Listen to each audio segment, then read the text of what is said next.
Nous avons obtenu une décision du Conseil d'État l'année dernière qui rappelait que la liberté de culte est une liberté fondamentale, que la liberté de pratiquer le culte de manière publique et collective était indissociable de cette liberté.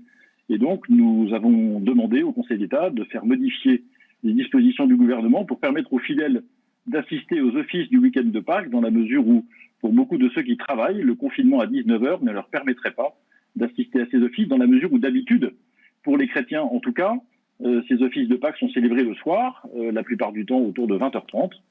Et donc, nous souhaitons que ceux qui sont contraints par leurs activités professionnelles et qui ne pourraient pas rentrer chez eux avant la fin du couvre-feu puissent tout de même avoir et bénéficier d'un office religieux, ce qui est, encore une fois, leur droit le plus strict et reconnu par nos textes fondamentaux et la jurisprudence du Conseil d'État. Évidemment, dans le strict respect des conditions qui ont été imposées au culte pour la participation des fidèles à ces cultes, avec des espacements, avec le respect des gestes barrières à l'entrée, à la sortie. Enfin, les communautés chrétiennes, mais les communautés juives et musulmanes ont fait d'ailleurs beaucoup d'efforts pour adapter leur mode de célébration à ces contraintes.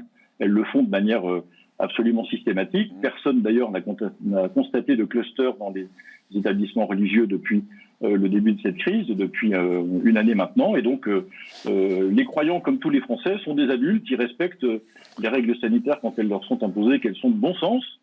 J'insiste, quand elles sont de bon sens. Et il n'y a pas de raison de les priver de ce fait, de ce qui est pour eux un droit fondamental. Donc c'est pour ça que nous avons sollicité cette décision du Conseil.